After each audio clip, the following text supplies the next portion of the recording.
All right, everybody. We are live with Corwin. Welcome back, man. Hello, Corwin, everybody. That's his name. Corwin, welcome back, Christman. At this point, Dude, First three Corwin, time, welcome back, three-timer. Chris. Come on. That's Come on. your own fault. You should not be so much fun to. I'm just happy to be here, okay? Well, that's good. I'm just excited. That's thanks good. for the hats. Yes. Yeah, I brought some hats. NCH merch. NCH. What's that stand for? Merchandise. NCH is North. No, he knows what merge stands for. Oh, okay. Well, you didn't specify. NCH stands for North Country Handyman. Nice. That's my company name. Sick. Yeah. I know. I gotta wear that for the pod sometime. So this episode was gonna be one of try not to laugh, and we were gonna put a bunch of things up on the screen, but our TV broke. Super depressing. Yeah, it is because I was looking forward to that. Try not to laugh challenges. That would've been reaction. funny. It would have been really fun because this group is crazy. We're crazy. Well, why don't we start by just asking you what's going on in life, dude? Life's amazing. God's so awesome. Pretty much. That's all fact. the time. Facts. Bears beats Battlestar Galactica. Well, why is the TV broken? You would say that Over under like 45 Office quotes this episode. Let's go. I think we could do it. We could try. Now I'm going to be thinking about Michael Scott. Yeah. You have no idea how. Do you want to be feared or loved? Both. Easy. Easy. I want people to be afraid of how much they love me. Oh my gosh. Okay, life is good. We have, since the last podcast, we have moved in with my parents, which feels like a digression. Step backwards. I don't know. That's every kid's dream when they're in their mid to upper 30s to move back With 4 kids. parents. With 4 kids. Fortunately, they have a big, huge farmhouse that houses us very well. And in all reality, like, my parents are amazing. They are. They're great to live with. I actually thought that it would be more difficult. Like now that we have a plan in place where we have a place that we're going to be renting for a little while. So now that we have this plan in place where there's a deadline of how long we're going to stay with my parents, I'm kind of thinking, man, maybe we should stay a little longer. I can save some more money. Things always look better when there's why did you ever leave? a plan. Yeah, I know. It's crazy. Anyway, there is a plan. We're like, I don't know, middle of May, end of May, supposed to be moving into a house that we're renting. So it's really crazy. We've tried to purchase a house 3 different times for us to move into in this area. And each time it's literally like fallen through. Like, we don't know why. You want to buy my house? This one? It's not for sale. 4 times. 4 times you tried to buy. I did not try to buy 4 times you just tried to buy a house. 4 times. Wow, I am really striking out here. Hey, Nick, do you have a house to sell? No, but seriously. It is crazy how the housing market after COVID just went berserk. Yeah. Like absolutely nuts. And it affected maybe not up here as much as like places surrounding cities and suburbs and whatnot, but the inventory is a problem. It's still, it definitely is still affecting this area. But either way, I truly believe that if we were supposed to have purchased one of those 3 houses, it would have happened. Like, God can make a way where there seems to be no way. And he can also reverse that and be like, Uno reverse card. No, you can't buy this house. No, you can't buy this house. No, you can't buy this house. You should rent this one. Oh, okay. Like, it just, the way that it all came together, it was definitely God's hand. So for me, I'm just like, okay, Lord, like I wanted to put roots down here in Lewis County and I want to be here long term. But what does this mean when I tried 3 times? Not that even purchasing a house means long term, because obviously I've done that like 5 times. Yeah, like you buy houses like I don't know. I don't know. You buy a lot of. I have bought a lot of houses and we moved around quite a bit, which like I've milk. You buy houses like milk. No, not quite. Well, actually, that's not true because I don't drink milk. You or drink buy your milk. houses? What? What do you drink a lot of? Water. This is like you're drinking boxes of water. Water. Just full cases. What do I of drink water. a lot of? I love those Diet lemonade soda. packets. Diet sodas are good too. Yeah. Oh, really? Lemonade packets. Interesting. Sugar Like free the lemonade? zero sugar. You know what's even better than those? Liquid IV. Have you ever had those? Where did that? Oh, you mean like the drink, or you mean Liquid like IV is it's like a little salt packet that you put in your water. I have. I've been taking Element for like 3 months. Dude, And good. I'm fat right now, so no, I'm not doing anything like that. So you guys can talk. I'll just Okay, sit well, here and normally listen. I don't spend money on Liquid IV because it's stupid expensive. It's like $3 a pack. Okay. And that's a lot. How many in a pack? It was a lot. No, I'm saying like each, like an individual Powder pack. Really? 8-ounce pack. $3? If you can't put a value on your health, Don't, seriously. Yes, you can. Yes, you can. you know what they say. Yeah, your health is worth more than money. Can't put a value on that stuff. Yeah, I know. It's crazy. So $3 per serving. $3 per Price. serving, which is nuts. Can't put a price on health. And that's at Walmart where everything's cheaper. Not. You can buy. Dude, what is you up can- with grocery prices at Walmart? I don't know. We don't shop there very much. $6 for eggs, bro. Oh, yep. You can buy what did you say it is? Athletic Greens or Liquid IV at Walmart? Liquid IV. How many At Walmart? servings for that? I'm pretty sure there is. Let me think about it. They have like cases. I think it's 8 for $20, 23, something like that. Yeah. It's like $3 a serving, I think. You find those like next to the sugar-free Skittles packets or what? 'Cause I like those, the drinks. Yep. Those are so good. Yeah, try them. They're really good. Calm down, Nick. The Skittles You packets guys are drinking so Liquid good, IV, and I'm like, give me some of the Skittles sugar-free packets. I love those too. Those have salt in them, right? Yeah. No. The Liquid IVs have a lot of electrolytes. They've got a lot of salt. And right now, I'm still training, and so I'm running a lot. I'm sweating more than I normally do, Yep. which I already sweat a lot. It's crazy. Yeah, you're looking like a runner. Yeah, it's disgusting. You're I'm getting like pretty, shriveled up. You're getting pretty skinny. Are you like losing weight and like thinning out, or is it like I haven't lost no? weight. I'm 165 Okay. because I'm eating a lot. Okay. Like how many calories a day? I think, it kind of depends You're because not like keeping track. I eat a whole loaf of bread every day. What? Yep. I eat a So whole you buy loaf houses of like sour. you eat loaves of bread. Yes. I eat a loaf of bread every day, which means I buy a house every day. Eating a loaf of bread? What kind of bread? Because that makes a big difference. It's Some breads are sour- 120, and It's some breads are sourdough bread. Sourdough. There So we go. there's no oil in it. Back-to-back episodes, sourdough. for your gut biome. It's so good. It tastes amazing. Yeah. Oh, dude, sourdough's the best. Sourdough. So is it homemade good and sourdough good for or you. store bought? It is homemade sourdough. Hannah has been doing starter for the last 6 months. Nice. So good. I need to give me some. I need to get my hands on some of that. Dude, seriously, get Stephanie to start making it. Oh my gosh, it's so Yeah. good. All the guys at work, every day I bring a loaf of bread. They're all like, I want some. They're like, did you buy another house? Man, he buys a lot of houses. You buy houses like you eat bread. So you eat a whole loaf of sourdough. That's got to be like, sourdough's not exactly low It's in about calories. 1,000 is it? calories. It's low on calories because it doesn't have any oil. Yeah. It's a dense piece of bread too. Yeah. Fills up the old belly. Yeah, it's good. Okay, so like what else? Like what do you eat? Every day I have, it's right around 6 ounces of cheese. And then I'll have, That's like that's 3/4 of a block. Yep.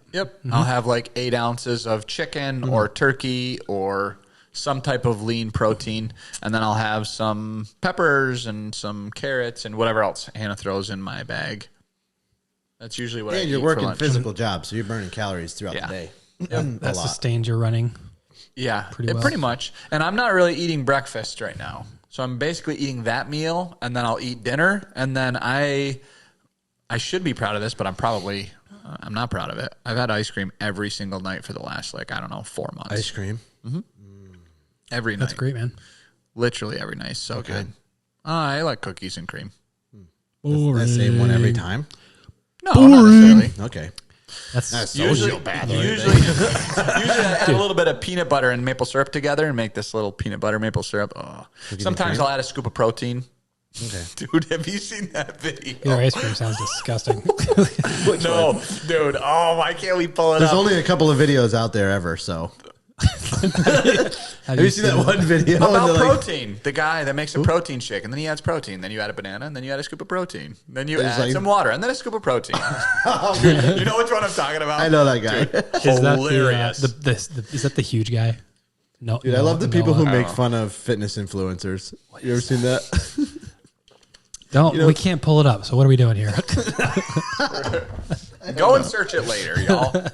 Okay, life update. What else is going on? So, well, for anybody who doesn't know though, like you're training, like you're a runner, you're training. Yep, I'm training right now. I actually woke up this morning being like, oh man, I got to run this afternoon. Like, I don't want to do that.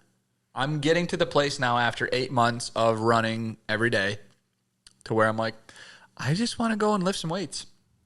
Oh, I was about to say welcome to like normal people, but yeah, I was going to say never mind. After my first mile, I'm like, I think I'm done running. But when you said I want to go with lift weights instead, I thought it'd be like I want to eat a bag of potato chips instead, but nope. No, he was like, I want to go and count my calories and get into the still gym better than the and lift rest some of us. weights. Carry on. Oh, jeez. Interesting. So we might be seeing Lifting weights bodybuilder is- Corwin come back here. I doubt it. Make a return. I don't think that. Dude, I don't dual think athlete, bro. It's the way to go. Hybrid.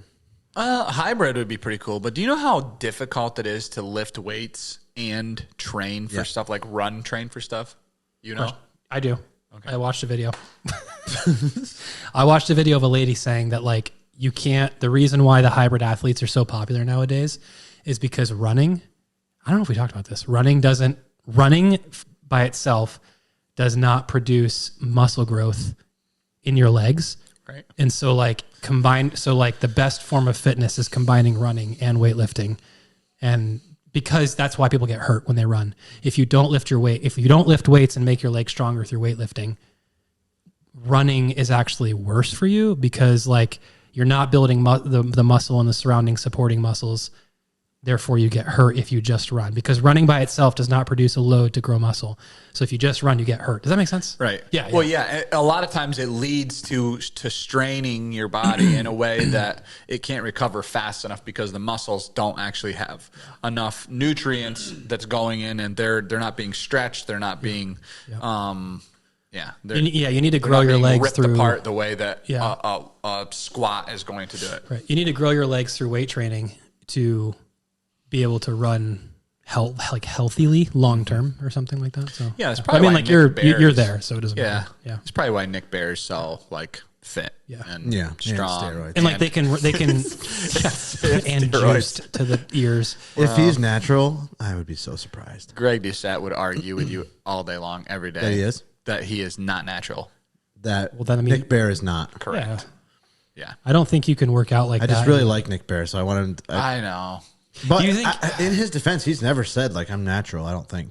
But if you just look at it though, like it's not so much about how these guys look, right? It's like how they have the stamina to keep it up at that level. For years. Indicates steroids, right? Years, yeah. It's the stamina factor. Years. Yeah. That's pretty crazy. Like the recovery is like so fast because of anabolic steroids. I'm trying to find the actually one of Nick Bear's athletes for BPN. I think it's the girl who was talking about that. Okay. She does like the Moab 240. Yeah. She was talking a lot about like I lift my legs, like I train my legs, and like that's very contrary to endurance long distance running. But she's like, you have to have the fundamentals and the basis down for your joints, for your knees. And she's like, so when I'm going uphill, I'm a little slower than maybe most, but when I'm coming downhill, I'm faster because she can. Here's the thing. I remember even back in high school, like any endurance runner that I've ever known that was really good at endurance running also did things like tons of core workouts and also things like lunges and body squat. Like they were working out their legs. They might not have been in the gym like these hybrid athletes nowadays squatting 400 pounds, but like the endurance runners that I knew were also working out things like body weight squats and lunges all the time. And I'm sure that's contributes to them. People who like jump right into like, I need to get healthy, and they just start running, and then like 2 weeks later they're hurt, their knees hurt, their shins hurt. Like you have to, the running doesn't, and like, oh, my leg muscles will get stronger if I run, and that isn't the case. They don't really grow from running. No. Yeah. You said it's a lady, that Nick Bear lady. Yeah, I can't find her name. maybe that's who I heard it from. They had a Go Gel that was dedicated to her. And I can't seem to find her name. It makes sense, right? like when you grow, in order to grow muscle, you need it to progressively overload. And if you're running, you're not progressively overloading your legs. But anyway, it definitely helps to do like sprints and stuff like that, or do like runs uphill, stuff like that. Like that, that will grow your because you're loading up muscle, your legs. Yeah. Fibers. It'll definitely grow those, but But you need to get a steeper and steeper hill and you need to like it just gets harder and harder to do that long term. You'll plateau eventually. But yeah, I wonder, for people who don't like have access to weights and stuff, well, you can always do body weight squats and you can always do more of them. You can always do lunges and you can always do them slower and more, but like running up a hill will get you to a point to where you can run flat and not get hurt. Like you can train, you can definitely progressively overload your legs and build muscle through different forms of running. It's just, the idea is not you need to lift weights to run. It's that you need to grow your legs, and running doesn't necessarily do that on a flat plane. So, yeah. Yeah, because there's no resistance. Yeah. There's no load. Right. Yeah, it's interesting you said that, because I listened to that podcast when he was talking to her, and that's exactly what she said. And then you immediately said Nick Bear as I was looking up BPN. Weird. Yeah. Weird coincidence. So you're not going back to weight. What are you doing any kind of like strength training at all, or are you just running? Very little bit. So interesting. What's my coach has me doing core strength stuff. Okay. So that's like it's being able to keep your body strong as you do the move, like as you're doing running movements. The idea is being able to keep your core strong and keep those muscles working really, really well. Because if you're running 6 miles, you can get fatigued pretty quickly if you're not super strong and have really good core endurance. So doing that stuff. So I'll do like a lot of holds, some bicycles and that kind of thing. And then there's a lot of hip mobility stuff that I'm doing. But like, I don't know. So what's that been like, getting away from something that you've kind of been like mildly addicted to? It's hard to, when you do it for so long, you have some level of, I need this. And it, like you work out so much, you like hate when you miss a day at the gym. Like, well, you are like that to an extreme. Like, how has it been not lifting weights? Has that been like tough? Not really. Like shifting my mindset to say I need to put all of my efforts into running has made it so like the days where I would like to lift, like it's so funny because in every sport, if you go to the extreme, like there are points of your mind where you're like, I'm pushing myself so far, like I want to quit.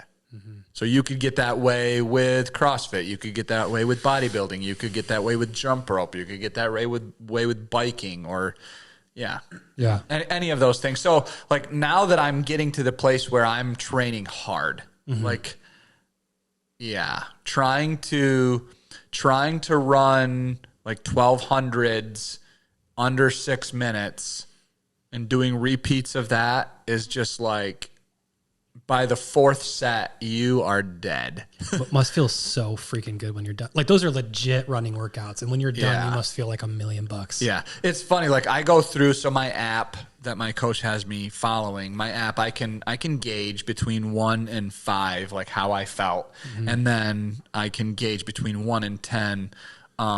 There's 2 different metrics of it. One is like, how did I feel today? And the other one is like, what's my perception? Like, how hard do I feel like I actually worked?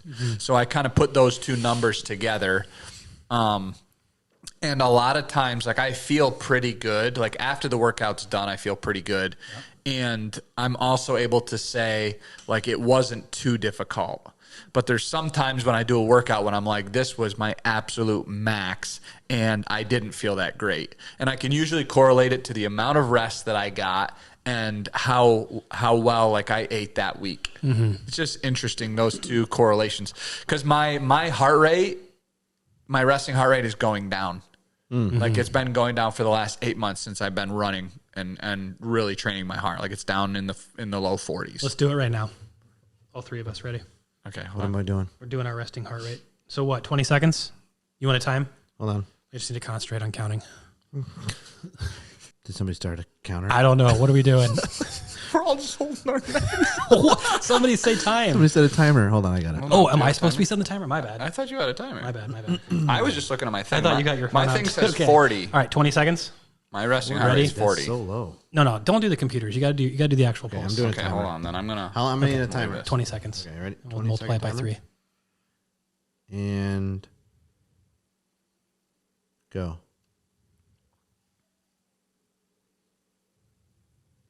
Time. How many? 21. 22. 19. I'm dead. So 63 beats a minute. It's probably 20. This thing said 60, actually. You were feeling the pressure. You have white coat syndrome. You guys are like, Okay, guys. Yeah, yours is probably a lot lower than that. Like maybe there's like a pressure. oh, I know that. 40. I know there's, you know what's funny? I was running the other day and I kept thinking, like, I had these like visions in my mind of having to fight with somebody. And my heart rate, so my heart rate has to stay underneath a certain threshold when I'm running my easy runs. It has to be under 146. Yep. So I started out these easy runs, my heart rate being in the 143, 144. And my coach was like, you really need your heart rate to be down like in the 130s. Right, because he wants you in zone 2. Yeah. Yep. So he wants it below 147, but he was basically like, I don't want you to stay at 146. Right. He wants it to be in the 130s. So I started out like in the 145s, and now my heart rate during those easy runs is like in the mid to low 130s. I was running, and like I had this thought of like having to fight with somebody, and my heart rate, my entire run was in the low 130s. I had this thought of fighting with somebody, and my heart rate jumped up to 146, like that. It was so crazy. That is nuts. Like it's How interesting. quick your mind can like affect your heart rate. Yeah. The response. And your blood pressure. Well, I've been walking, boys, so I'm super fit. Yeah, you said you've been walking. Yep. So what is the goal? Like, what are you running for? Well, originally my goal was to win some like local area 10Ks. I don't think I'm going to be able to do that. Really? Why not? Dude, because there's people that run like local 10Ks in the low 30s, bro. Okay. So and that's like 5 minutes a mile, right? That's like, so 32 would be 5:15s. Okay. Very fast. Yeah. So I think I'm just realizing that I don't have the time to train as much as I need. Because I asked my coach the other day, I was like, do you think it's realistic that I could hit a 32 minute? And he's like, dude, there's D1 college kids that are running that are running 70 plus miles a week. And they're hitting the 32s. Like that is their kind of threshold. And he just said, why don't you just focus on like enjoying the sport, like having a good family life, working out hard, hit your workouts really hard when they come, and just having a good balance, which was... So you fired him and now you have a new coach. So now I have a guy who says I can do it. No. Throw my family aside and get these goals. It brought things back just into wasn't perspective. A good fit. It brought things back into perspective. Just like, listen. Capacity. Yeah. If you have this goal in mind, that's not a bad goal, but don't be unrealistic. Yeah, is kind of what it brought me back to. And that was like a month and a half ago, which is hard for me to wrap my brain around, because like I had originally this goal in mind of like 32 minutes is kind of where I want it to be. But I don't think that's a realistic goal in a year. What's the minute mile on that? 5:15. What? Okay. No. Which like I've been running my 2 and 400s have been at 5:42. Okay. Which was not terrible for 200 repeats or 400 repeats. So you run a 400, then multiply that by 4. I run a 400 and then you jog 400 and then you sprint for the 5:42. Holy crap, dude. So run a 400, jog a 400, run a 400, jog a 400. Yeah.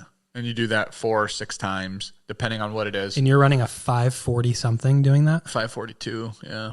That's wild. Yeah. Because like running a 400 tires you out. Right, that's immensely. the idea. And then you jog and then you run it again and still to be under 6 minutes seems that's impressive. Yeah, I feel good. Like I'm happy with where I'm at, but like thinking about this is where I am, this is where I want to be. And you have to sacrifice other parts of your life in order to make that Which happen. I don't think is worth it. Like I don't think that when I'm 50 years old and my kids are married and gone and having grandkids, like I don't think that I'm going to look at that time and be like, oh yeah, I should definitely have sacrificed more of my time with my kids so that I could be a better runner. Yeah. Like Right. I'm not supporting my family with it. If anything, it's costing me money because I'm signing up for races to go and just have fun, you know? Which if the kids were a little older and they were doing them with me, then it would make a little bit more sense. But Even that, they wouldn't be able to train with me. Yeah. They're not running under 6-minute miles. Right. Do they ride their bikes with you and stuff? Or they went today and rode with me. Like today was an easy run day, and it was still too fast for them to keep up with me going up the hill. So, right, yeah, they get off like immediately. That's what my kids do. As soon as we hit a hill, they're walking a mile behind me. Cruz pushed through. We did 5 miles today, and I don't think that I'm hard on my boys. I don't think I'm hard on them, but I do push them.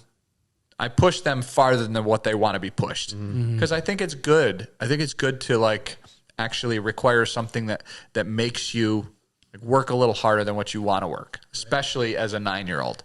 So I shouldn't carry Rocky's bike, you're saying? Well, maybe at that age, that's probably okay. But little legs are moving as fast as they can. I just feel so bad for him. Cruz was riding his bike today, and he got super far back a couple times, and so I was like, Cruz, get up here. And so he got a little frustrated, and we ended up going up a hill.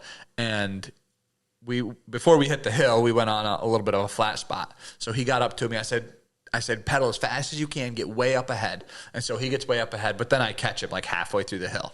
And I just pushed him. Like I pushed on his seat so that he could keep going. And I just kept encouraging him. And he's crying and he's frustrated. I'm like, no, you can do this. Like, you're capable. It's in those moments, I think, that will build on each other as he goes through life and he realizes, oh, I am capable of doing something that I didn't think I was. Because he's like, how old again? He's 9. He turns 10 on the 12th. So it's not like he's a 5-year-old boy. Like, no, it's not going to damage. It's not going to damage anything. It's time to become a man, boy. I don't know about that, but you're getting a job soon. So like, if anything, it's taking him out of school any day now.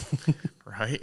He could work for me. I have a hard time getting in the head of runners. I'm not a runner, so like what running for like 15 miles straight on like a flat road with nothing to look at just is like so uninteresting to me.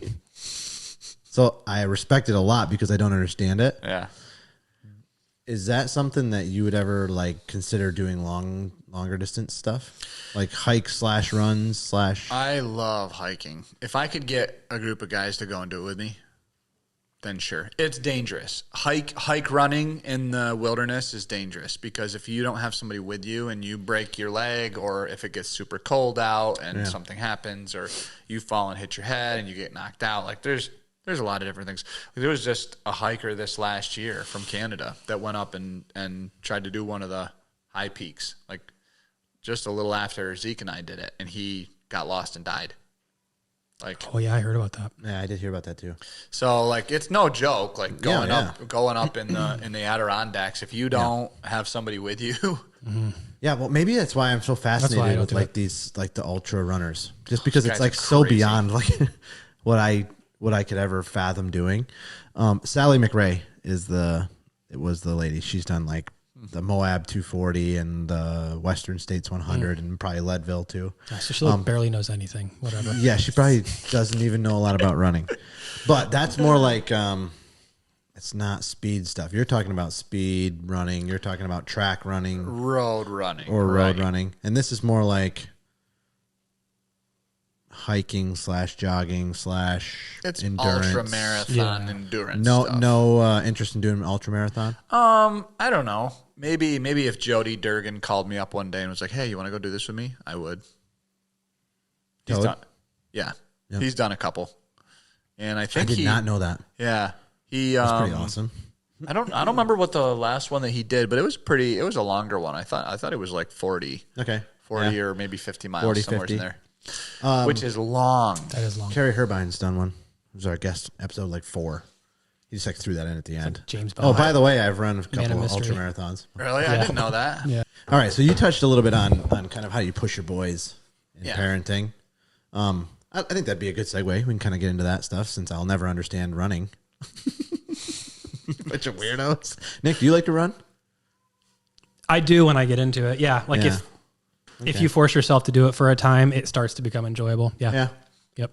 It's one of those things. Like, Runner's just high. like weightlifting and anything else. Yeah, I don't. That's any kind of. It's any kind of fitness. Really. Never felt that before ever. You get into a fitness routine, you do it for enough. Like usually, you start liking it. Same thing. Yeah, yep. true. Yeah. Yep. So pushing your boys. What is a healthy balance of doing that? I feel like a lot of men get that wrong. A lot of fathers get that wrong, and it becomes like so overbearing, and so they just take all the joy out of whatever you're doing if it's so high pressure.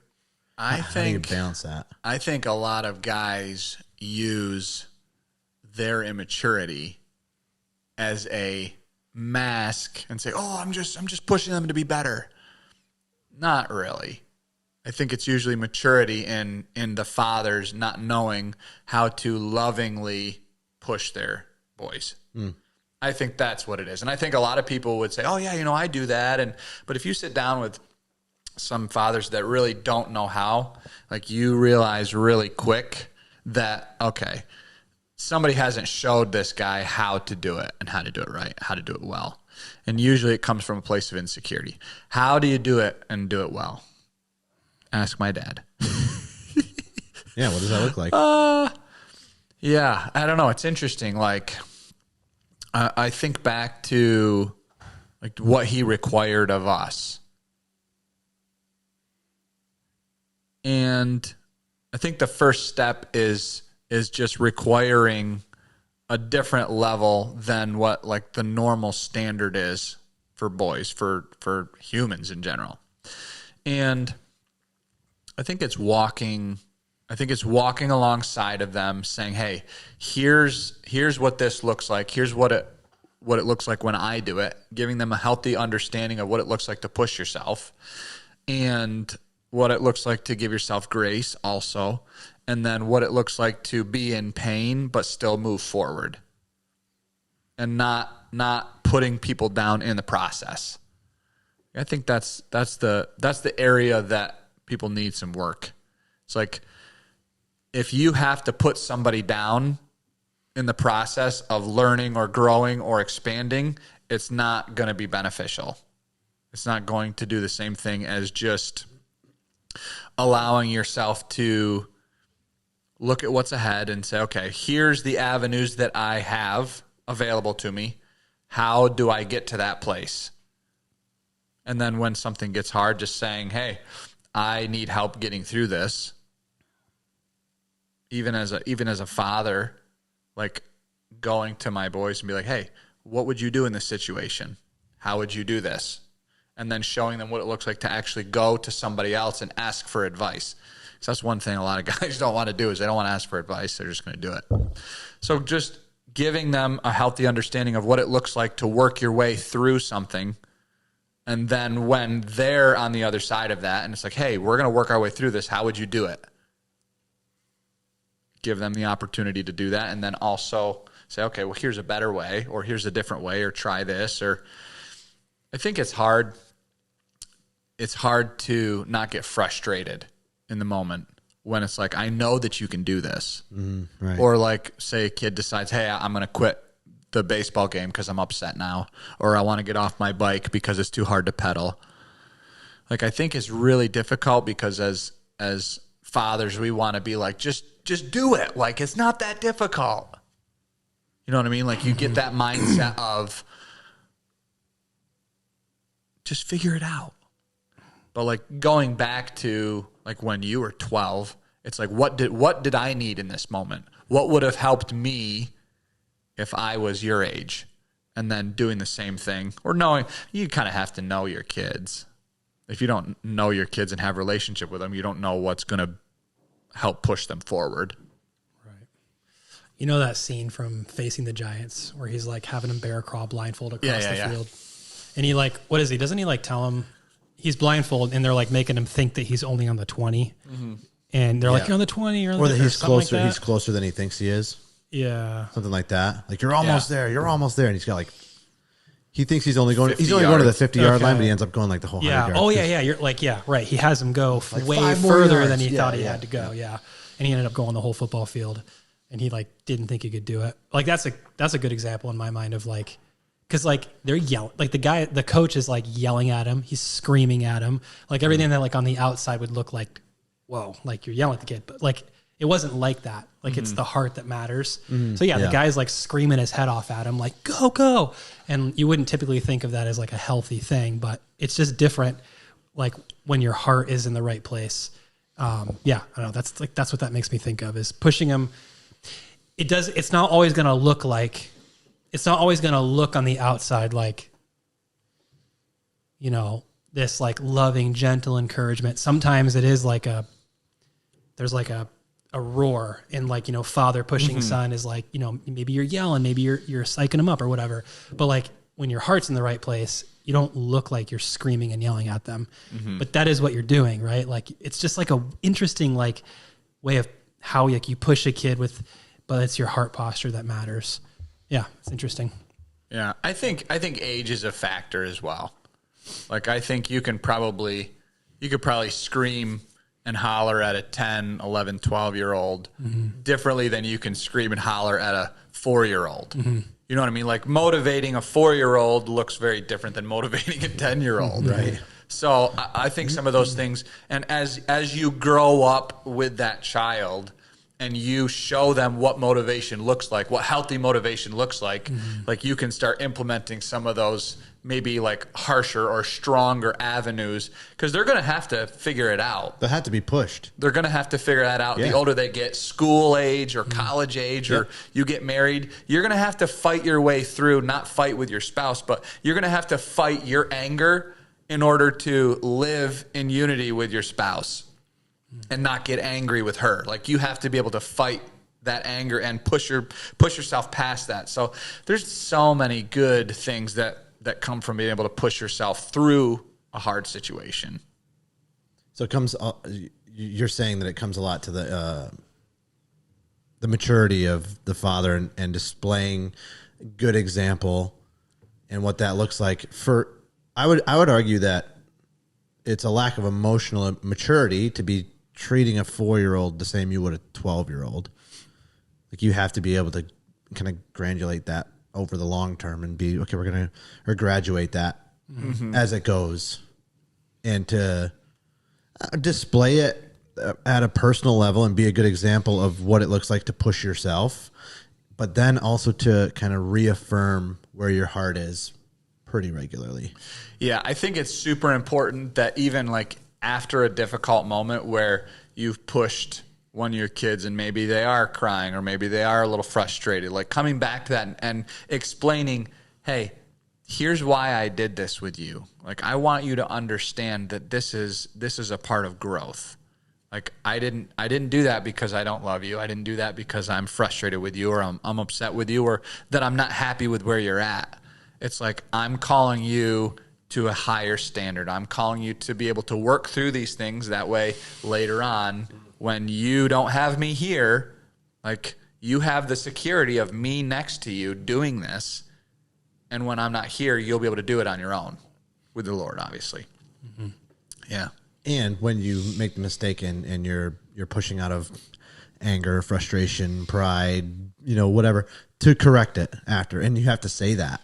Like, you have to say, I have a 3-year-old daughter and I have to do that. I'm not pushing her, but like when I mess up with her, I'll set her down. She probably doesn't have a clue what I'm talking about, but I'm trying to show my heart in practice in the longer term. So let them know. It's just like what you said. Like, it's not where my heart is, or I'm sorry, I messed up. It's all right.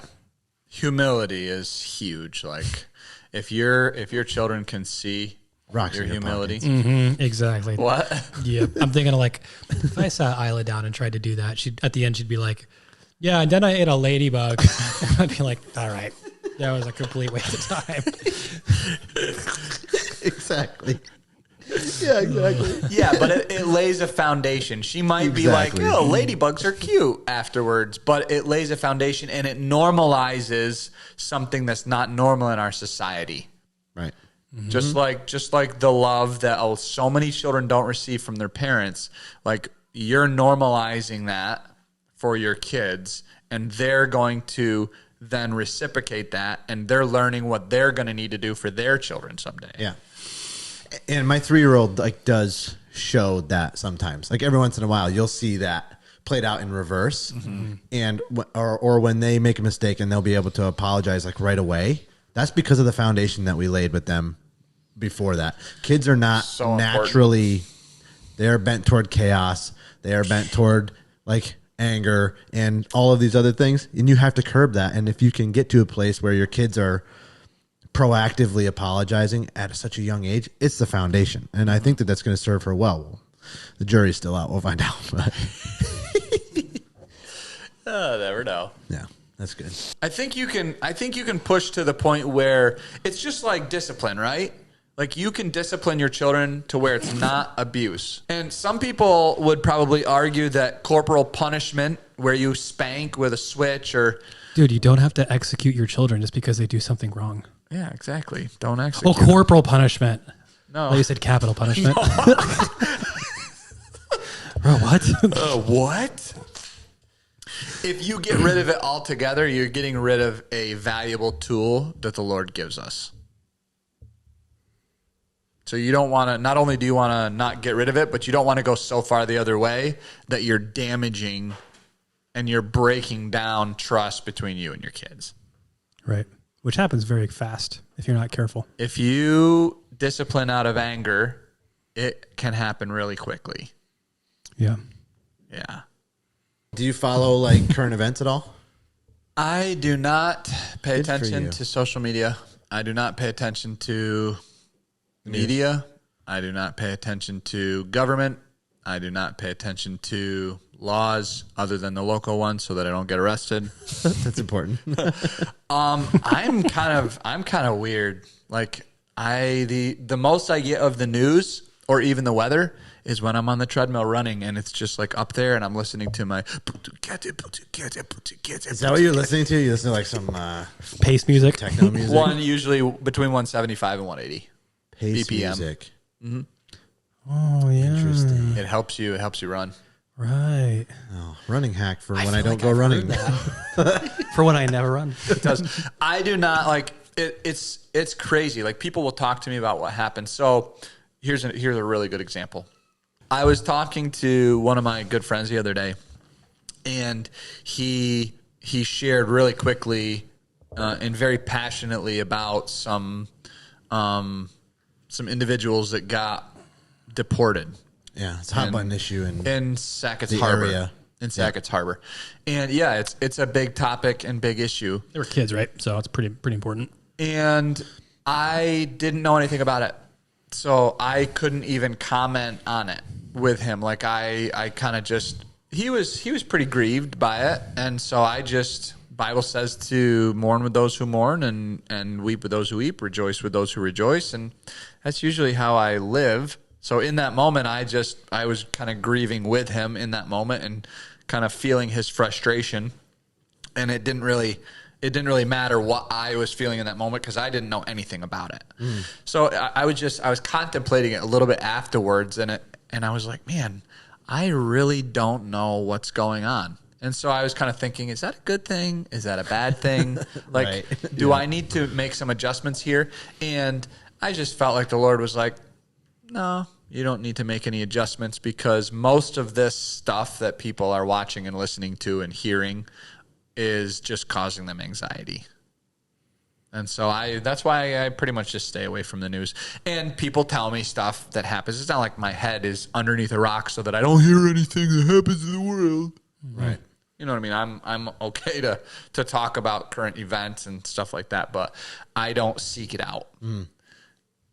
So. Great. So let's talk tariffs. I have heard a lot about those because being in contracting, everybody's like, oh my gosh, I need to get my project done. Yeah. Yeah, a lot of panic, a lot of fear in the market. A lot of fear. Well, dude, I mean, look at the stocks the last month and a half, 2 months. Like they've dropped a lot. Yeah, especially the last couple of weeks. The millennial panic is real. Bruh, give it 5 years. Relax. Bruh. Yeah, I think my electric bill had a tariff charge on it. I don't know if it's always like that, but it said tariff charge. There's some weird stuff going on with electric in this area. Like I don't know. Apparently they're tariffing, but they said it like on it, like they added it to the bill again, unless it's always been that way. But it said tariff charge. I don't know if you're serious or if you're joking. No, I'm being serious. Why would I don't have an electric bill right now, so I don't. If that was a joke, it wouldn't be a very funny joke. Like this in your own little place. That's why you don't want to leave your parents' house. That's what I'm saying. Yeah, no, it actually had a tariff charge said on tariff it. charge. It was like $1. So, yeah, I don't know. Yeah, I was like, okay, was it worth even printing the extra ink if it was only $1? Like, also they charge you for the extra ink. probably. Yeah, but imagine 100,000 people that all got a $1.30 charge. Yeah. I think you're right about the, like, if you can if you get so absorbed in the news when you read, the truth is the most of the news that we get is noise, and all it does is breed more anxiety, breed more fear, breed more confusion. It destroys relationships. Anger. Then you get on Facebook and you start yelling at somebody that you've known for your whole life. Like, what are you doing? Ridiculous. Yeah. So yeah, I totally can agree with a lot of that. I feel like when I was working in a little bit more public sphere and staying with you, like you kind of have to be a little bit more knowledgeable kind of what's going on because it might affect you in your work. But I don't know. I knew when I was working as a police officer, I knew way more than I know now. Right. Mm-hmm. Like I was on YouTube every day. Mm-hmm. So anything that was current, I would have seen, especially in the... Not you. Like you weren't on YouTube every day. You were watching YouTube every day. I was watching YouTube every day. Well, I would stay current on all current police incidents that had happened in the United States within the last 2-3 years. Like I had watched every single video for my training and understanding and making sure I know what's most current techniques are, just all of that stuff. And to run myself through scenarios of what do I do if this happens? What do I do if this happens? And seeing all those things. Yep. But now that I'm not a police officer anymore, I don't know what's going on. You're too busy. I don't think it's probably a good place to be. Yeah. You can know way too much these days. Yeah. With the internet, exactly there's like way too much to know. Like you know too much. We know too much. You can only do so much. Yeah. Know so much before it's like information overload. Yeah. Do you think that if somebody doesn't have social media at all and they don't have any inlet of the media like Fox or what are the other ones? CBN, NBC, CNN. Mm-hmm. If they don't have any inlet of any of those, do you think that they will be at a disadvantage at all in any way, shape, or form? I wouldn't think so. I wouldn't have said so. Depends on what sphere probably you're talking about. You're talking like for example, if you're a nurse during like some of the stuff that was going on 5 years ago, you know what I'm talking about? Yeah. Like with the mandates and all of that stuff. Like you're a nurse, you should probably be up on some of that. That way you're not just completely blindsided, your family's not completely blindsided. And I don't know where they would have gotten the information they needed to not be blindsided if it wasn't like the news. Like I don't know where you get that information if it's not the news. So. Well, laws definitely passed down. Yeah, those weren't laws. But like where do you hear about it though if not the news? Like I don't know. I think that you're right. I think that hop on the website. On most topics, in most discussions, you don't need to know probably anything. Right. I agree. And in an even higher percentage of that, the stuff that you're being fed is nonsense and garbage anyways. Yeah. And then the whole entire discourse around the issues is just completely counterproductive. Yeah. I think major things like, I think that's the little day-to-day stuff that's information overload. No, but like it is nice to know what things are like in general. So you understand when you go to the grocery store, you're not surprised by eggs being $5 a dozen. Like, I don't know, if like the stock market's going to crash, it's good to know that. But like, do you need to know much more beyond that? Probably not. So like, there's an element of like, at least you know what's going on. So you're not always in a state of surprise. Mm-hmm. Yeah. Just as a leader of your home. Yeah. Is that what you mean? Like you're a leader of your home. Yeah. Or keep like an eye on some things. Yeah. But I agree with the other side too. Like I feel like I would benefit greatly from being way less connected. Yeah. Oh, 100%. Yeah. Like you don't have to. Yeah, it's wild. You can watch Fox, you can watch CNN. Oh, and you can also follow Daily Wire on Facebook, and like there is everywhere. There's like 50 different things you can follow nowadays, and it's like you could dial it back to a healthy level of staying informed and call it good. What is that level? Tell me. I don't know. So for me, I don't have an Instagram. Like I haven't had an Instagram in quite a few years now, and to answer your question, I haven't noticed a difference in my life having one and versus not having one. But I know that it's better not having one for me personally. for me personally, it's one less thing to do and look at and worry about and see things on.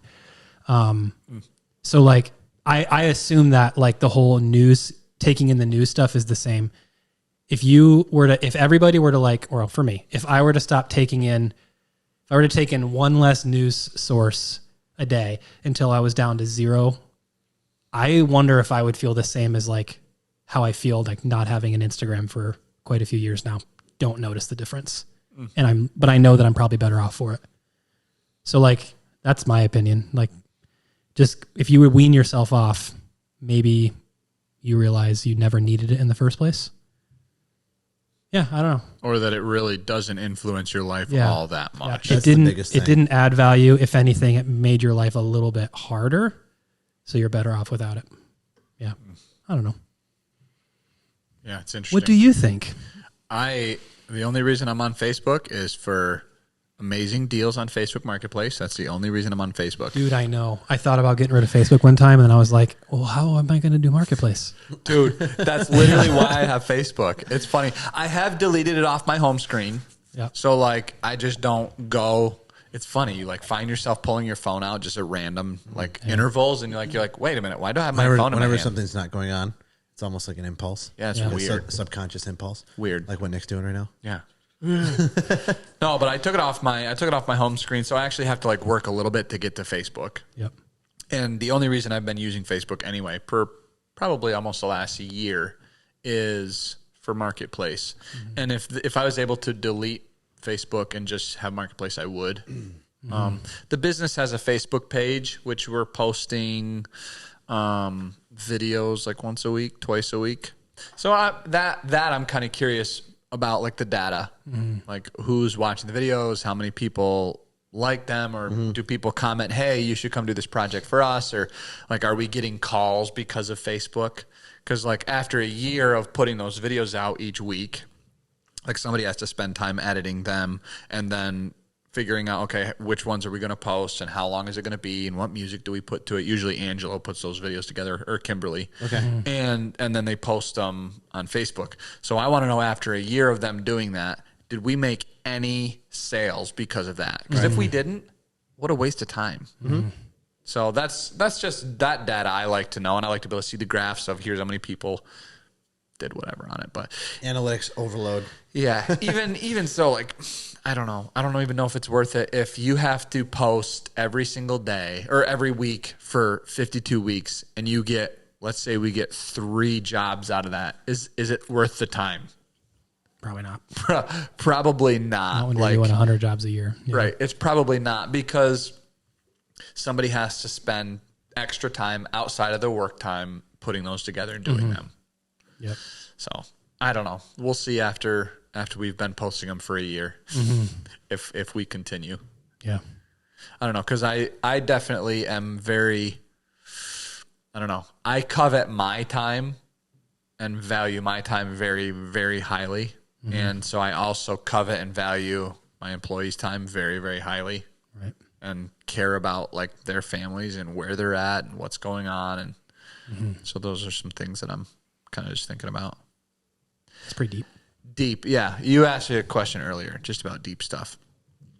I've been thinking a lot about business lately, and like I've had wide thoughts all the way from it would be so much easier to just be an employee at Walmart to you're going through all the entrepreneur stages of like freak out / oh, it'd be so nice not to have all this responsibility, but also there's certain benefits, and yeah, I mean everybody's been in that position. So going like some days I feel that way, and then other days like all the guys get to work and we pray together and we eat lunch together and we sharpen one another and we correct one another, like we call each other out on stuff. Like those are the days where I'm like, wow, I probably need like 100 more employees so that I can do this with everybody. Mm-hmm. Like, yeah, just having kind of those thoughts. Ultimately, I'm like, Lord, what do you want from me in this season, in this stage? Like, because business takes a lot of time, and to do it well takes a lot of time. So I'm just kind of laying that before him, saying, at what point is it scaled enough to where now we just kind of coast and just do what we're doing, or how much more do you want it build up? And yeah, looking at what you have to charge somebody to make money, and looking at, does this add value to my community? Does this add value to my family? Does this add value to my employees' families? Like, yeah, some of those things just kind of roll around in my head, and it's like, I don't have all the answers. Yeah. You know. Right. Well, the goal is to like get to the point where you have the resources to, if you can answer that question, to be able to like follow through with it then, which I think probably is where you're getting to or are at. It's nice to have a business where you're thinking, you know, if you're an employer and you're thinking, oh man, like, how could I add value to my employees' idea of working here? Like, we could do retirement. We could do some small business retirement stuff for them. We could do profit shares. But like, if you don't have the resources to do that, it stinks. Yeah. But like, then that should be your goal, is to get to a point where you can take care of your employees like that.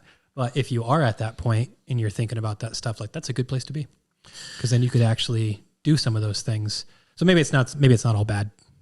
Yeah. Yep. Yeah. I don't think that it's necessarily bad. It's just like, my personality is like, I don't want to make the wrong decisions. Mm-hmm. You know what I mean? And looking like the idea of having to charge customers more in order to give my employees more benefits. Mm-hmm. Like, that's the thing that I think I have to wrestle with a little bit at times. Mm-hmm. Because who pays for the benefits of the employees?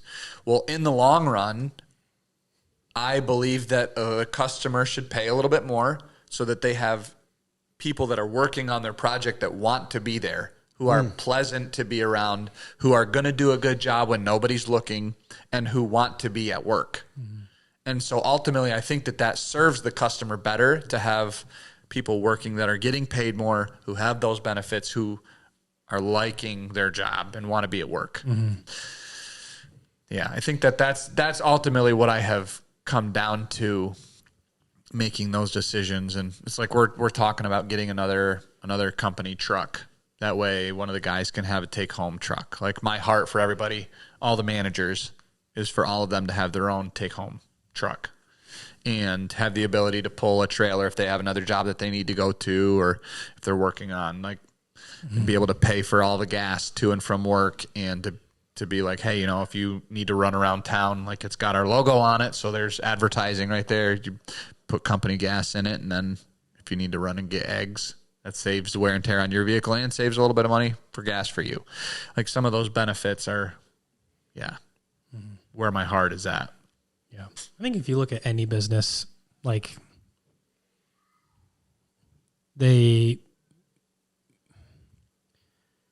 like, the product costs more when, like, big companies do this all the time. Like, corporations offer, like, Walmart offers, like, 401ks for their employees and health insurance and stuff. Mm-hmm. It's not coming out of their pocket. Right. So if we just kind of remember, but you know, one thing that I do think of is, where does charging high prices, where does like scaling and making more money that way through volume and scaling take precedent over just charging more? Mm-hmm. That is the only thing. That is the one thing I struggle with, is like, you get to a point where you really, you're right. Like, you should be thinking very carefully about just charging customers more when because you do get to a point, I think, where the onus is on you to make more money through scaling and volume. Mm-hmm. That you can't always, you can't always just pass the buck on your employee. Yeah. Yep. So I think that's a very valid question. But from what I've heard, or from what I have gathered, it seems like you're not really having an issue with either of those. So, but anyway, it's good to keep yourself in check and make sure you have a conscience for the conscience for the employee. I think that's good. It's good to be considerate of the employee and kind of like wrestle and struggle with the decision, instead of like making it almost too easily, where you wonder, am I being greedy? Like, yeah, that is so so we just sat. I was waiting for my accountant to come back with the numbers, and we just set our rates and everything across the board. Like, we know, okay, company wide, this is what our rates are going to be. And so Hannah and I sat down and we kind of talked about them, and she just, like, she's super sensitive, and is like, hey, like, we need to make sure that we're not being greedy in this. I mean, mainly she was just saying, we need to make sure that you're not being greedy in this. Mm-hmm. You got a mouse in your pocket? Basically. And so, like, we talked about it, and it was it was as simple as me just explaining my heart and reassuring her that, like, this isn't for our own gain and our own profit. It's not like I just want to line my pockets with $500,000 of profit a year, and then we can go do all the things that we've always wanted to do. Like, that's not the heart behind wanting to have our prices be set so that we make enough profit margin to bless people, bless our employees, and be able to do things that smart. Right, we wouldn't otherwise be able to do. Like, I think we talked, I don't know, probably 4 months ago at your place, just about, well, you save money as a couple. Why would your business not be saving money for a rainy day or an item breaks down? Like, well, you can only do that if you're making more money than what you actually need to function on to be able to put it in a separate account that says, hey, when my truck breaks down and it costs $20,000, here's the account that it comes from. It's not if, it's when. Right. Yep. Yeah. Even mistakes. Like, you will never be perfect. You will make mistakes that you will be happy you can cover at least a little bit. We made a mistake. We made a mistake last month, and I've only ever had one person not want us to fix our mistake. Like, every single time that we've made mistakes, which we make mistakes, that's just how it goes. We've been able to go back and fix the mistake, and it costs some time or some product for us. But this lady, she was so upset, and tiny little job, $500 was all it was. And I gave her a pretty big break on how much the job should have costed just because of her situation. Anyway, she wasn't happy. I agreed that there was some stuff that wasn't quite right. And I said, I would love to just come and fix it for you. Like, we'll come and do it right, and you'll be happy in the end. And she just said, no, I don't want you to do that. And I said, okay, well, all we can do is give you your money back then. And so that's what we did. I mean, $500, which that to me is, like, giving her $500 back is worth $1 million in my mind. If that's what she needs to have peace of mind, to pay somebody else to come and do it. You know what I mean? Just, you don't want her to feel ripped off by your company or what you guys did. And you don't want, and also because you love the Lord, you also are maybe thinking that, aside from the fact that you're the person that they seem to be upset with, they're the ones at the end of the day that have to go to bed at night and worry, crap, now I can't afford to have this thing fixed because I spent money. Like, you know what I mean? Like, you're taking away that you realize that they're human too, and they can now pursue fixing it again because they have some money back that they didn't have. They only had enough to pay for it once. And they're not worried. They're not staying up at night. It's hard to think about that when someone's yelling at you, but like, at the end of the day, they are a human too, and they go to bed stressed like the rest of us. Yep. And if it's good to keep that in mind as a believer, and 100%. And that's what, like, we talked about it quite a bit on the phone, and I was very gracious with her, and I wasn't just like, she didn't just call me up and I wasn't just immediately like, oh, okay, I'll refund you all your money. Like, I needed the feedback loop to be like, okay, what did we do wrong in this situation? Because clearly you're not happy. Yep. So I need to go through the process of understanding, okay, which one of us made this mistake, and like, how do I, as the owner, how do I bring that back around so that we can learn, but also make sure that in the end you're happy with your experience with us as much as we can possibly be. Obviously, you're not happy because you want your money back, but from this point on, all I can do is make sure that you're as happy as I can possibly make you. So refund her $500. And if we weren't making enough money, that would have been a harder call. That $500 would have been like, we bought material for your job. Sure. Then there would have been we some back spent and forth. a lot of time on your job. Like, I don't know if I can refund you all of your money. You know what I mean? Because there's product in your house that you're going to keep there and put something new on. Coming out so of it's your not like pocket. I can just come and take that product back out. I've already installed it. So anyway, So you wouldn't agree with those guys that make the videos of them going back into customers' houses and like ripping apart the tile shower because the customer won't pay them? You wouldn't do that. Have you seen those? no. Oh man, like there's no context to the videos whatsoever. But like I've seen videos of guys like in their customer's house and they like had just tiled a shower, but they haven't gotten payment and they're like fed up and they're taking a sledgehammer to the work to get like their stuff back because they weren't getting paid. It's like ridiculous. Like They're imagine all out of business now. That's what it would be like is like, man, you're strapped so tight that you need to go get that product. that one job, and obviously it's not usable product. They're shattering it with a sledgehammer. But like you're that upset that like you can't even afford to like sink one job if you need to. Yeah, it's crazy. just anyway. Yeah, like mistakes happen. It's not if, it's when, and you still do suffer because you lose your margin, but at least it's not taking food off your table. Right. And I don't think if you sat anybody down, believe it or not, nobody wants to take food off anybody's table. Right. So yeah, it's good business practice, I think. Yeah. For everybody, if you know. Yeah. My principles, since I've always felt this way, but especially with business, like I just try and treat people the way that I would want to be treated. Mm-hmm. And like the cost of goods or the cost of time aside, like that is a total separate conversation. You know what I mean? If somebody's prices are too high for me, there's no harm, no foul. Like I'm not upset and you shouldn't be upset that I didn't hire you. Mm-hmm. You know what I mean? Like that aside, everybody's going to have a different standard as far as that stuff goes. But once we're like in contract together, I just want you to treat me the way that I would treat you. And I just want, to treat you the way that you would want me to treat you. Like it's just, that's the way that I've pretty much thought about it. And so when she was like, yeah, I just want my money back, I was like, okay, if I was in your shoes and I asked for my money back, what would I want me to do for me? Yeah. Me would want me to give me my money back. And then it all became about me. Yeah. Well, you kind of touched on something that you love about like being an entrepreneur, starting your own business is the guys, the workers, the employees, the effect you can have on them. What's one of the things that what's one of the hardest lessons you've learned about starting a company? Promising too much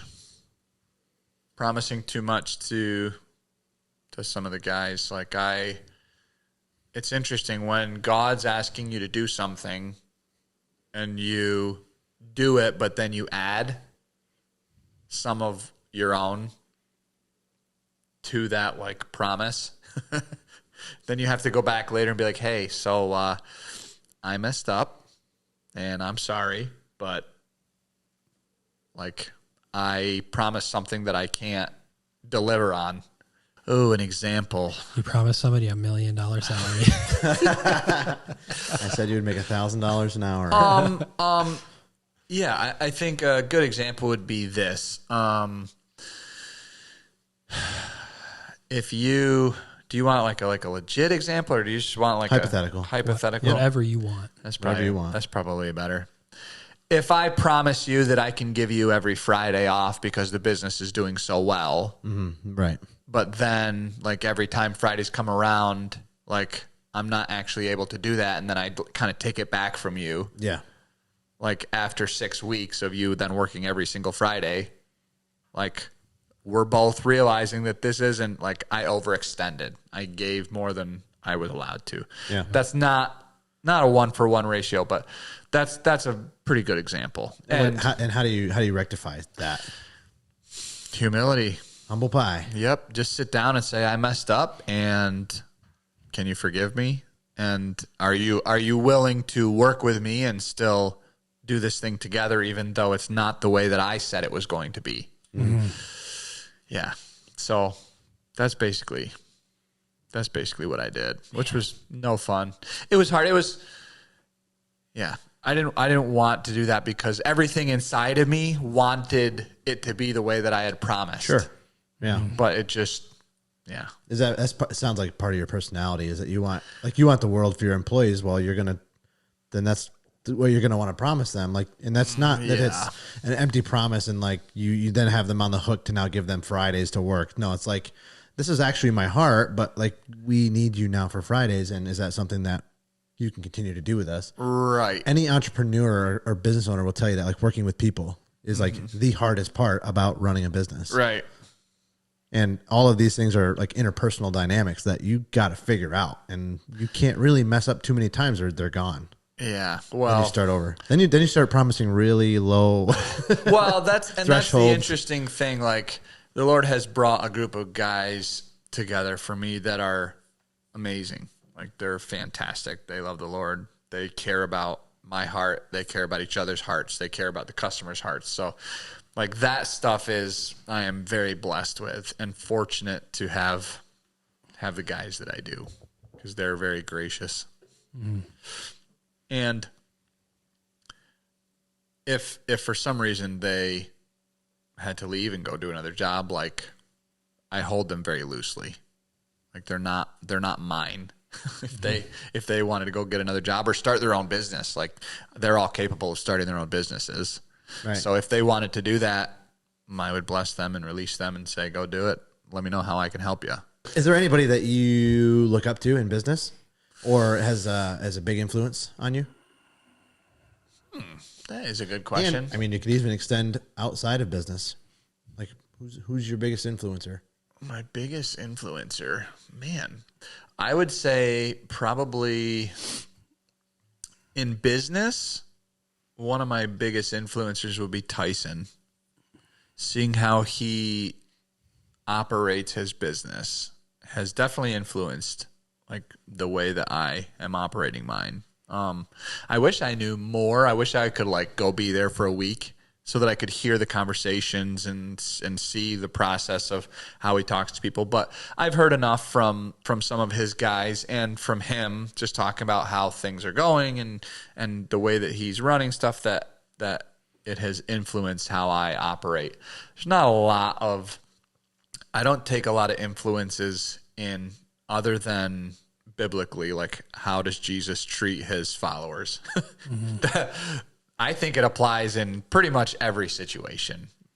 Pretty much. Obviously, the disciples weren't being paid by Jesus to follow him, so there's a little different dynamic. And I'm not the Christ, so there's a different dynamic there. But just the humility and the meekness and the way that he led them, like that's what I try and exude. There was this one guy that I watched on YouTube, and I don't even remember his name.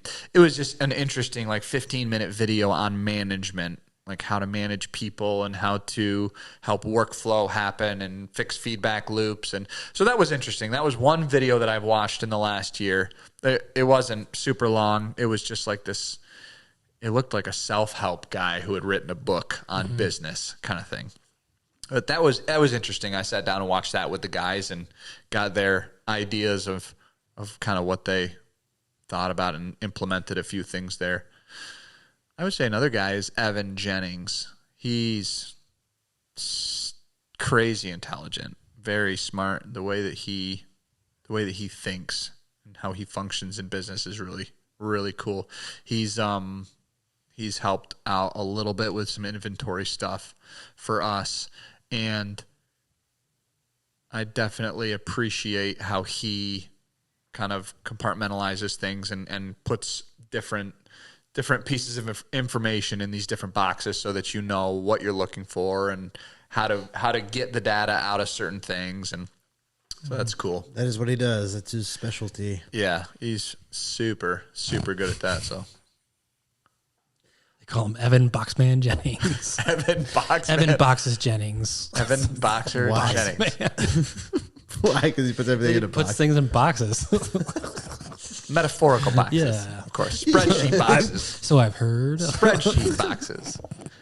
Who else? It's funny. You know what's funny? Keep going, please. What's funny is that when we had Dan Myers on, we were talking about how you have to know the kind of the holes in your personality and fill those with other people who are good in those other areas, and what that looks like to delegate, and how that can be hard for some people. You know, so like a visionary may not be able to compartmentalize very well, or somebody who can go out and actually make things happen and do like action versus dreams, and then finding people that are good fits for you It's very interesting. Or when to delegate. And that's hard for some people to do. Like, I'm the boss. There's a lot of people out there that have that mindset. And it's hard for them to give away responsibility because it has to be up to your, specifications, your standards. Yeah, that is an interesting. Yeah. That's an interesting thing because I do not hold on to things tightly, but I do have a standard that I want them to be done at.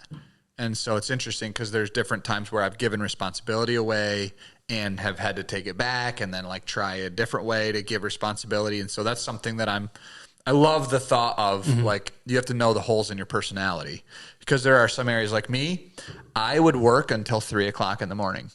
Like if I'm at a job and there's more work to do, I'll just keep working. What's one of your greatest weaknesses? I work too hard. I care too much. And I love too deeply.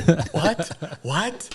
I'm too passionate. I have too good of a work ethic. I'm too organized. Well, really, that's not a good thing. Like if you can't stop on time, that means every day your kids are seeing you less and less and less and less and less. So like that's a big deal for me. Like I want not only the employees to be able to say, I start at 6 a.m. and I get done at 4. Like I want that to be a consistent thing where they just always know that this is how it is. And I want my kids to know that, oh, daddy's home at 4:00 every day. I'm not very good at that. So I, like the guys, I tell them, I'm like, you need to tell me when it's 3:30. Like we need to be in the truck on the way back to the shop because even when I get back to the shop, I usually have anywhere from 20 to 45 minutes worth of just cleaning, organizing, putting things back, and then like paperwork stuff that I have to do. Right. So definitely that is a hole in my personality where I just have to delegate and be like, okay, you tell me when it's time to leave.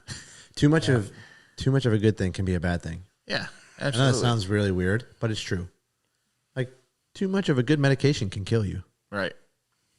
Too much of what you might need can be disruptive. Yep. I think that's something that you have to think about often and keep that in check. There's a good quote. What is it? It kind of goes to like a good thing at the wrong time is still the wrong thing or something like that. Mm-hmm.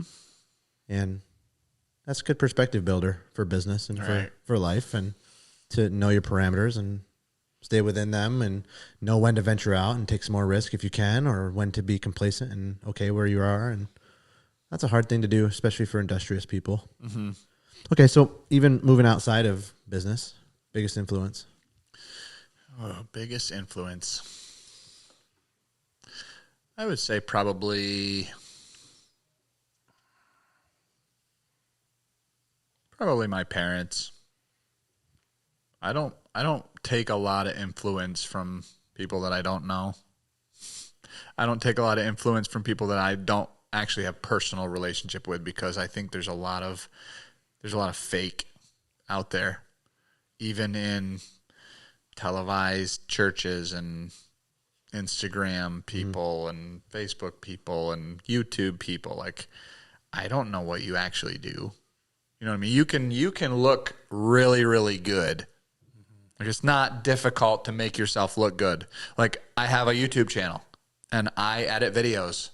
So I know what it looks like to edit out the things that you don't want people to see. And so I just don't put a lot of stock in people that I don't actually have face-to-face relationship with. So I would say my parents are probably the number one people that I take stuff from or that I look up to.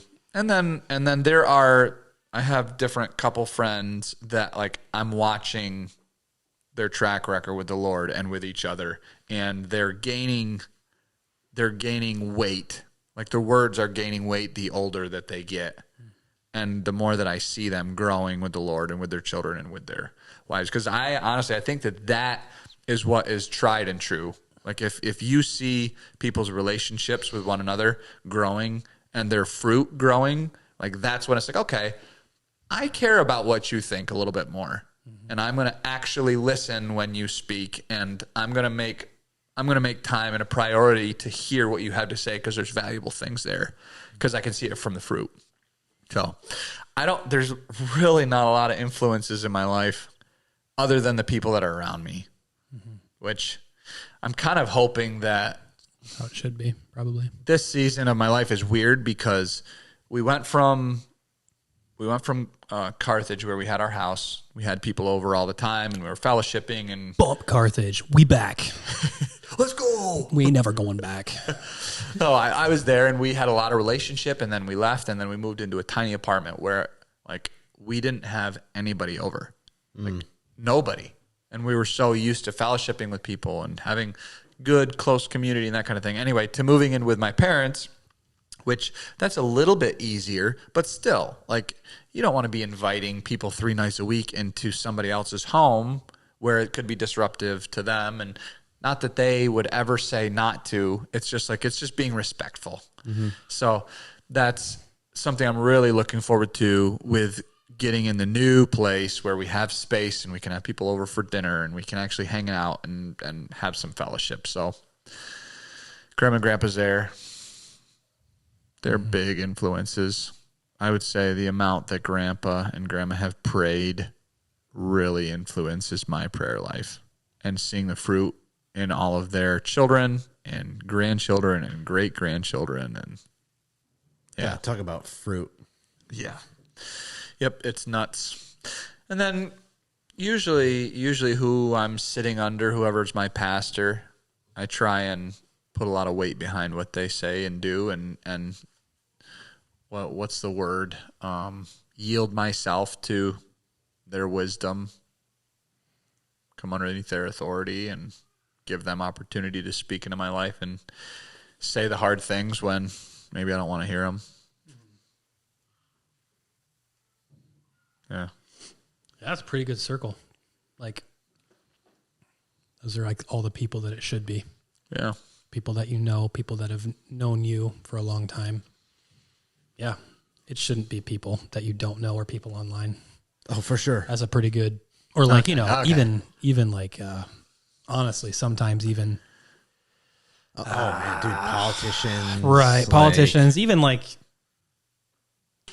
people we look up to as Christians, like even some of that can go a little too far. Yeah. It's like, I like what you said, not putting a lot of stock in people that you don't know face to face or have a relationship with. Yeah. That's good wisdom. Yeah.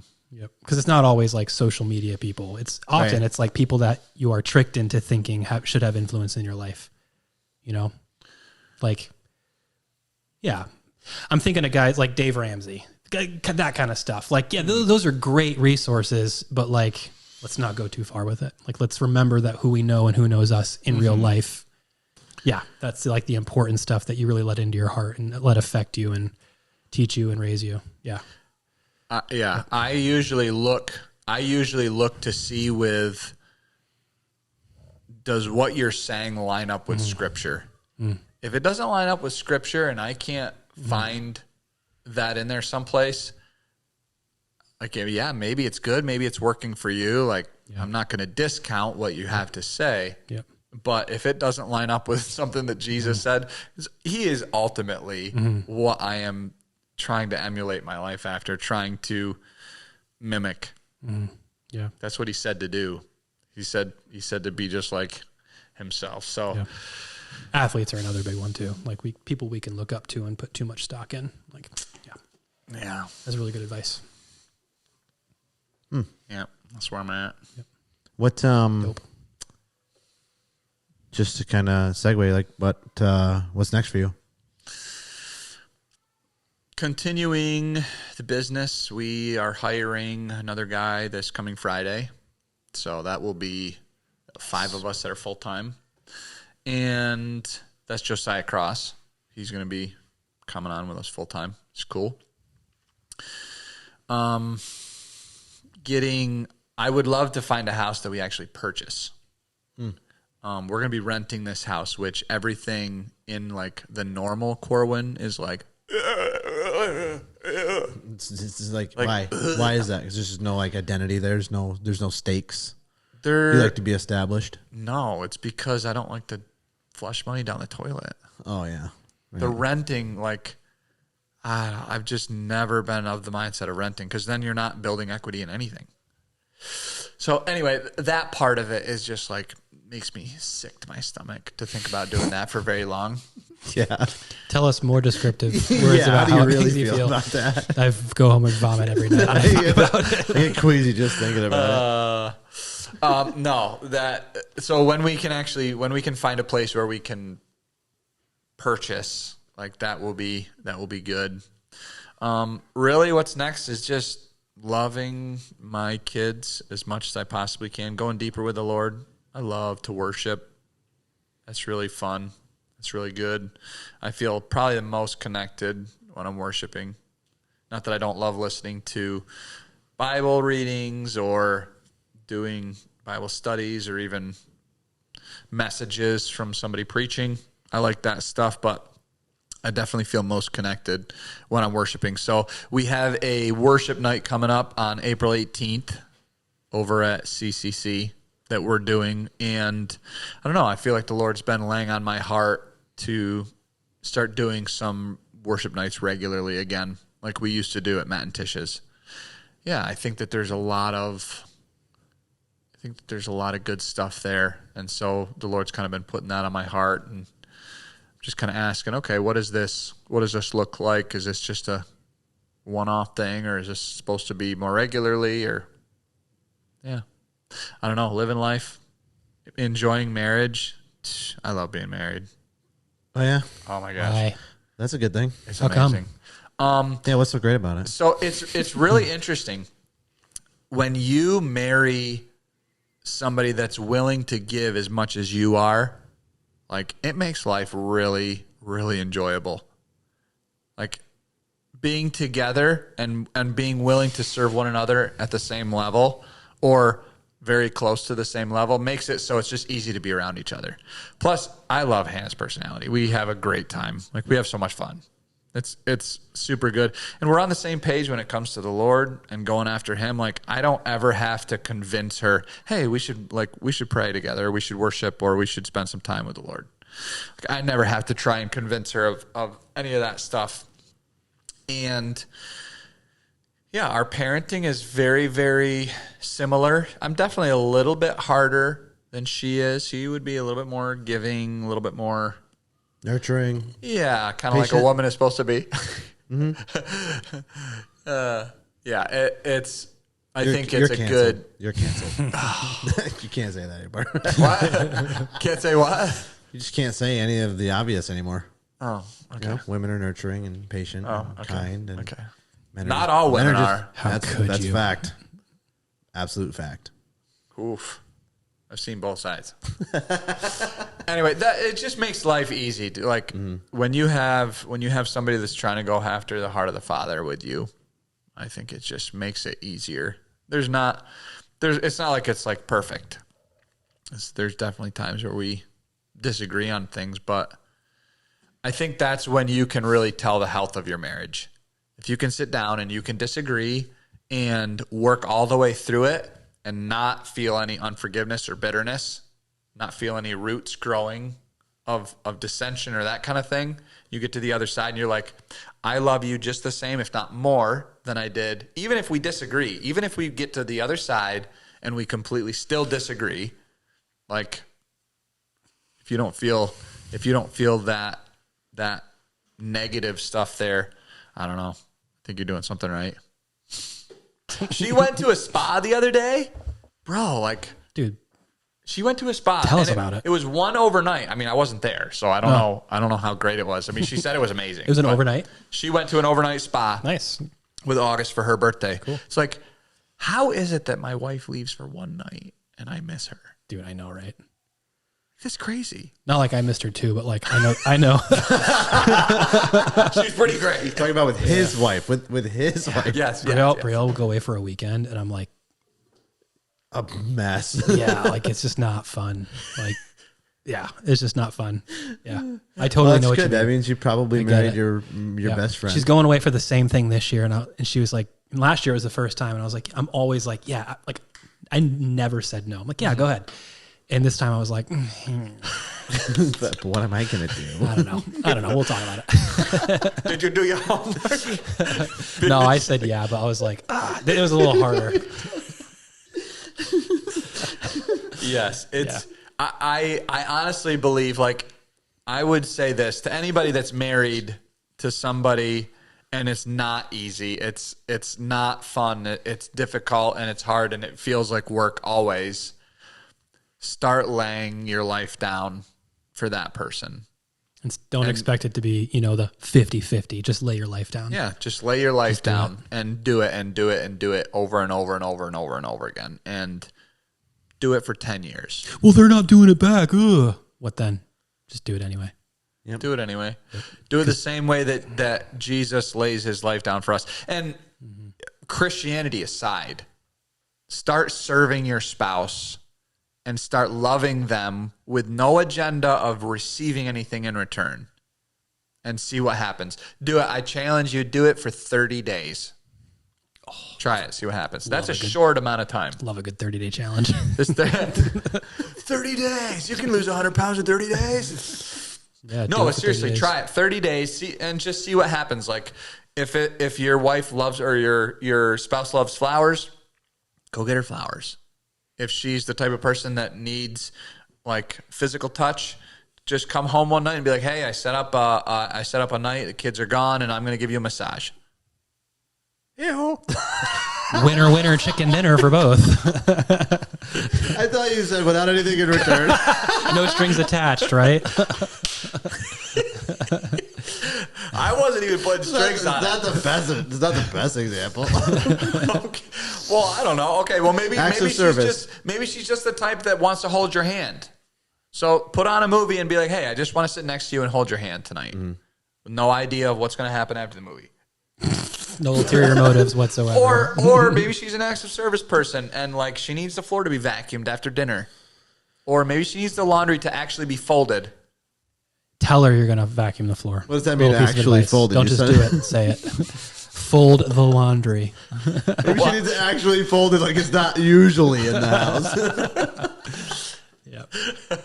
I mean, like if you don't know how to fold the clothes, yes, I know what you meant. Actually fold them and put them away. Like, I don't know. That's a slippery slope, though. If you don't know what you're doing, you're just making it worse. Go find a different act of service. Find something you can do right. Vacuum the floor, do the dishes, fold the clothes, change your baby's diaper.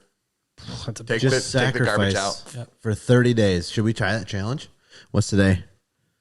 Today's 8th. All right, we're not allowed to tell our spouses. Sacrifice. Okay. Air day. You can't let this podcast come out then. Air day. I'll just tell her not to listen to it. Don't listen to the end. No, seriously though, like do it for 30 days. Try the challenge. And the mindset has to be like, I'm not looking for anything in return. Like I'm not trying to get something back. It's just that my desire is to serve and to love my spouse. I think it could go both ways. So if you're a woman and you're listening to this and you have a husband, I'll let Brielle know. You need to serve. You need to listen. I have this 30-day challenge idea for you. She loves 30-day challenges. She actually does. Does she? This will be great. Yeah. Okay. Well. Okay. Let's try it. Let's see. It's April 7th right now. Let's come back in 4 weeks. May 7th. Dude, flowers every day for 30 days. That's like $1,000 of flowers. No, not. You don't have to do flowers every day, Nick. Just give her one flower every day. Yeah. Yeah. That is something. There's something serious to that. Like lay yourself down, sacrifice to your spouse, and see what you get. See what comes in return, because I can promise you it's probably a good thing. Mm-hmm. Yeah. With no expectation. The no expectation of anything in return is the biggest component, because that is what stops people from doing it, is when they think ahead like, well, they're not going to realize it, or they're not going to reciprocate it. This isn't going to benefit they're like me. Pre-angry about it. Yeah, like, well, they don't do it to me, so why should I do it to them? And they get this 50-50 mindset, and it's like, just do it without any expectation. But that's not what sacrifice is anyways. That's not what the real word means. That's why you can't sacrifice wholly and fully expecting something in return. It's just completely anti-definitional. Yeah. Yeah, you like that word? Is that a real word? Definitional? Yeah, is that a real word? It is now. Sounded good. Yeah. You heard it here first. All right, try it here. We'll try to go 30 days and we'll keep an eye on it. See what it looks like. What are your wife's love languages? Oh man. Words of affirmation and touch for sure. Easy. Top two. Yeah. Freaking easy. Yours? Words of affirmation. Probably acts of service is becoming more with the kids for me. Hannah's is not acts of service. Words of affirmation, freaking easy. Mine's quality time. So I would say the hardest one. I would say those are the most sacrificial. Those are Hannah's. It's words of affirmation and quality time. Yeah.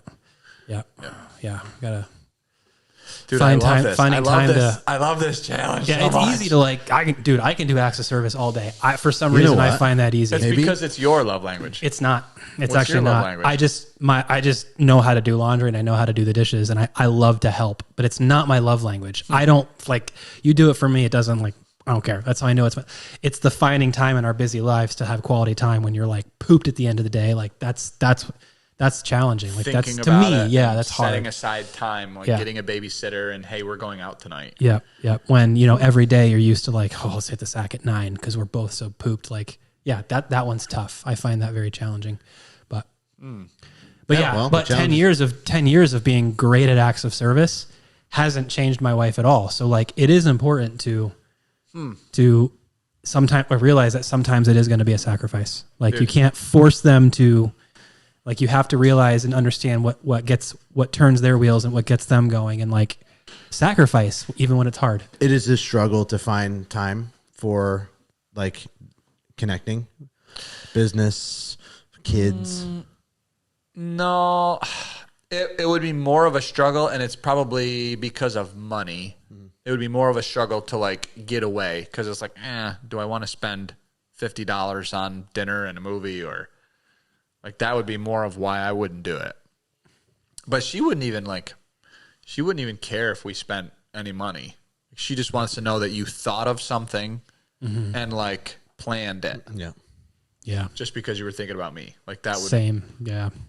Yeah. I think that's a good challenge. Universal. I don't know, man. I think that for 30 days, yeah. we kind of just put ourselves in the back burner, see what happens. Okay. It's like, wait a minute. All I right. did not agree to this. Okay. That means you have to just sit there and quality time. I can do it. You can. I will not fall asleep. I will not fall asleep. I will not fall asleep. I will not fall asleep. I can do it. There's something to like sacrificing to your own selfishness. Yeah, so try it. If you're listening to this and you're 30 days. You're curious, try it with us. 30 days. Today's the 7th. Yep. Okay. 20-day challenge. So should we come back and do a podcast We'll and meet then talk back about here. it? Yeah. Will that be our 1-year episode? Let's go. It's going to be pretty close to the 1-year episode. Ooh. So I'm excited that you're going to be getting back into lifting. Yeah. So what I got from this was you're done with running. And Yeah, so pretty much what I got from the whole podcast. I didn't even tell you guys this, but like I literally had that thought this morning. I was like, maybe what I'll do is I'll tell my coach I'm going to do 2 more months of running and then go back into bodybuilding. that's like just ditching running. That's not even a plan. That's just like, I'm done running. Well, I mean, yeah, maybe a little bit. But originally I said a year. Okay. Has it been a year? Almost. It's not been a year. Oh, okay. You said 8 months. It's been 8 months. 10 months. So like August, I think would be a year. Okay. Wow. Time flies. And so if I was to, I don't know, ditch it a little bit early, I don't know. Who cares? But bodybuilding, I'd love to. Functional bodybuilding, not just bodybuilding. Nah, dude, just get huge again. Yeah. Again, I was never huge, bro. Yeah, you kind of were. No, like I'm saying. I was just shredded. Do it. Do it. Just like, Sam Solik. just get big. Dude, you're walking right now. Yeah. Yeah, I'm walking a lot because I got to stay active. Yeah. How long are you walking every day? Sometimes I walk for 30 minutes and sometimes I walk the 3-mile loop, which I end up going so freaking fast. It takes me an hour. Like my half an hour walk is not 1.5 miles. It's like 3/4 of a mile to a mile. But sometimes I'll do the 3-mile loop, but that one I end up accidentally going. And so I'll do that like at a 20-minute mile walk. You accidentally end up sprinting by the end. Yeah. Like I find myself like, Nick, you said you were going to like pace and not like fly through it, but I end up fast walking because like you were saying earlier, like what you're listening to or whatever, like that's what ends up happening. I end up going. So yeah, sometimes the half an hour, which is like a mile, and sometimes the 3-mile, depending on, just as a way to stay active. I can't run and I can't lift. So it's like walking is all I have. Well, good. Yep. Look, man, probably a good time to kind of segue to our next episode. Next time we come on, we'll do a brief review of our 30-day challenge. I love it. We could write down a few of the things that we intentionally do. Yep. Not tell them that we're writing them down and just ask them afterwards, see if they noticed. Well, we really can't have them listen to this podcast. Yeah, it's going to be hard to keep them from listening because it's Corwin. Like they're going to want to listen to it. Dang it. We'll just have to tell them they can't guys, listen. hey guys, we're not going to do the and we're not going to write it down. And we're not going to talk about it. Just wake it, guys. We're not going to do the challenge. You just tell them not to listen to it, and don't tell them why. Oh my gosh. I'm really interested to see how that pans out. But then also, yeah, we would love to have like a try not to laugh episode. That's what this episode was supposed to be. Yeah, and pull up a bunch of really funny stuff. Yeah, and instead we learned a bunch. Had a good conversation. Boring. Terrible. Awesome. Yeah, I mean, this is your third out of 700 times you're going to be on. So let's go. Whether people like it or not, I don't care. I like Start your own podcast. Yeah, start your own podcast. Just kidding. Please don't stop listening. Please don't. Brock's rolling on the floor. You've done that a couple of times. You've done that a few times, and every time I'm editing it, I laugh so hard. Please, like that desperate. Please don't stop listening. Please Maybe we need to ask donors for a new TV. Oh, there you go. If you want to see that episode, send your money to 555. Dude, you're a GoFundMe. That's not a bad idea. Yeah, like tease the episode. Can you go fund our $200 TV?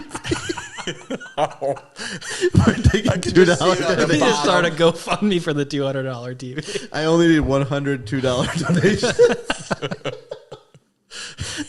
The podcast is doing so good. Oh wow! Yeah, I'm so tired. Wow, a little 24-inch TV with it. Like Michael Scott with his plasma. Oh, dude, you guys are hurting me. This is why we can't do that. We cannot do this. Try not to laugh challenge. Because I feel like even if it's not funny, if I look at Corwin, you're gonna be crying. Yeah, I'm gonna be hurting. I'm already crying, dude. It's so funny. Please don't stop listening to our podcast. Anyways, thanks, dude, for coming. Yep, thanks. Yeah, it was a great time. Fun to be here. Yeah, and it's good quality time, so we get to be able to hang out and talk a bit and kind of see where we're at. Life's busy. And I know people are going to get stuff out of that. Try the 30-day challenge with us. Serve your spouse for 30 days. Go above and beyond, and then genuinely see how that impacts your life. And let us know. Send a comment. Yeah. You can comment on the video. You can send us an email, whatever. And I want to hear how that impacts your marriage. But we didn't just talk about that. We talked about fitness. We kind of goofed around at the beginning of it. We talked about business. Did I say business? No, yeah, fitness, business, yep. How to raise your kids, influences in your life and stuff like that. Really good stuff. So thanks for coming. Yeah. Nick, got anything else? No. Send us out. Thank you. Thanks, dude. Bye. See ya. Yeah.